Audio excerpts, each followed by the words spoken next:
व्यर्थ है। किसी भी दीन दुखी को दयापूर्वक दान देना और जो पात्र है उसे दयापूर्वक नहीं देना, ये सावधानी रखना, उसे श्रद्धापूर्वक देना। दान दोनों को दिया जा रहा है, एक में दया है, एक में श्रद्धा है। दयापूर्वक जो दिया जाता है उससे पुण्य का अर्जन होता है।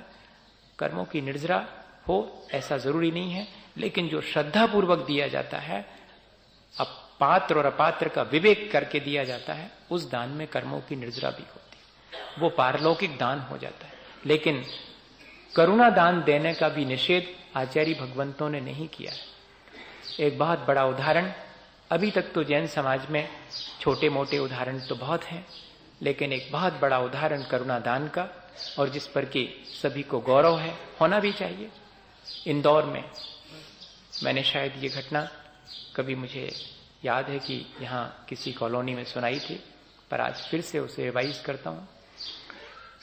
मयंक नाम के 14 साल के बेटे ने, और उसके एक्सीडेंट में जब उसकी ब्रेन डेथ हो गई और मरना निश्चित हो गया, ब्रेन डेथ के बाद कोई भी मुश्किल से 6, 8 घंटे 10 घंटे जी सकता है, उसके बाद तो मरण हो जाता है।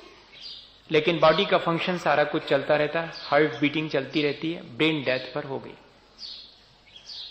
तब उस समय उनके माता पिता सामने खड़े हैं और उसे तो होश ही नहीं है, पर उनके माता पिता को निर्णय लेना है।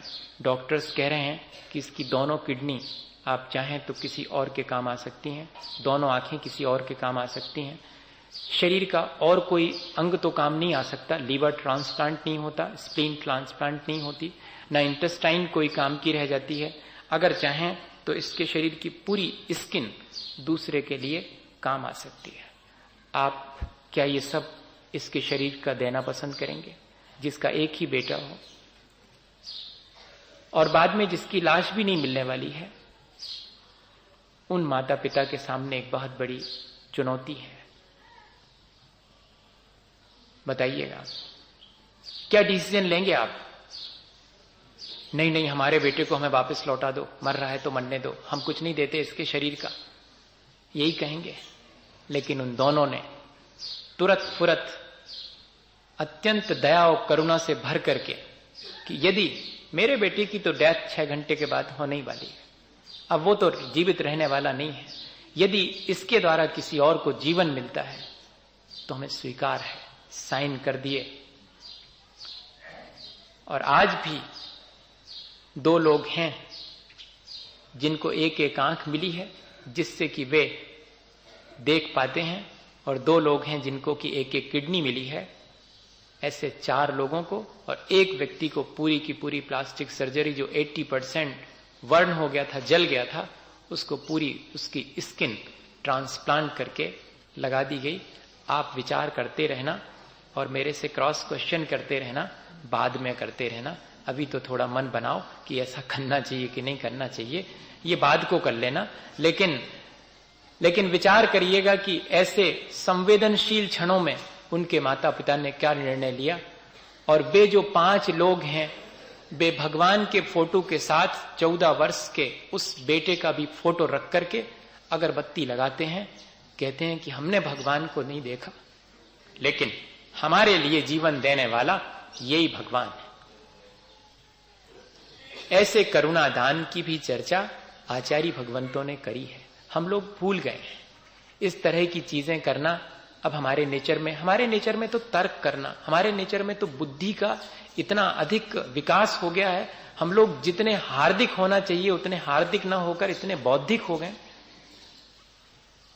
कि इन सब चीजों में हम तर्क ढूंढेंगे, प्रश्न करेंगे कि आंख देनी चाहिए कि नहीं, ब्लड डोनेशन देना चाहिए कि नहीं।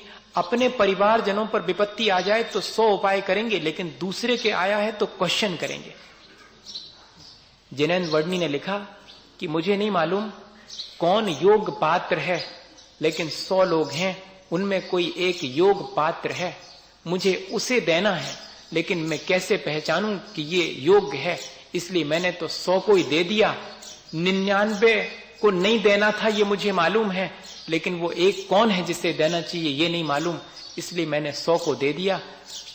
99 गलत के पास पहुंचा होगा, लेकिन एक उस सही के पास भी पहुंच गया है। और अगर एक सही के पास पहुंच गया है तो वो मेरा ज्यादा मेरे लिए लाभप्रद है, अन्यथा मैं उससे भी चूक जाऊंगा। और हम ऐसे चूक जाते हैं। हम इस करुणा दान में जब हमारे भीतर दया आती है तो हमारी बुद्धि कहती है कि देख लो पहले, क्या पता ये तो सब ऐसे ही रहते हैं, बेईमान होते हैं। और असल में है भी, हो भी रहा है ऐसा। हम दूसरे के साथ इमोशनल ब्लैकमेलिंग भी करने लगे हैं। हम दूसरे की संवेदनाओं का इस तरह दुरुपयोग भी करने लगे हैं कि हमारे भीतर दूसरे के प्रति संवेदना उठती भी नहीं है। हम उसका मिसयूज करने लगते हैं दूसरे के दिए गए दान का, तो फिर देने वाले का मन भी बुझ जाता है। वो बात भी है, लेकिन हमें जो बात सीखनी है कि यदि हमारे भीतर दया और करुणा आ जाए तो हमें फौरन जो चीज हमारे पास है और दूसरे के उपयोग में आ सकती है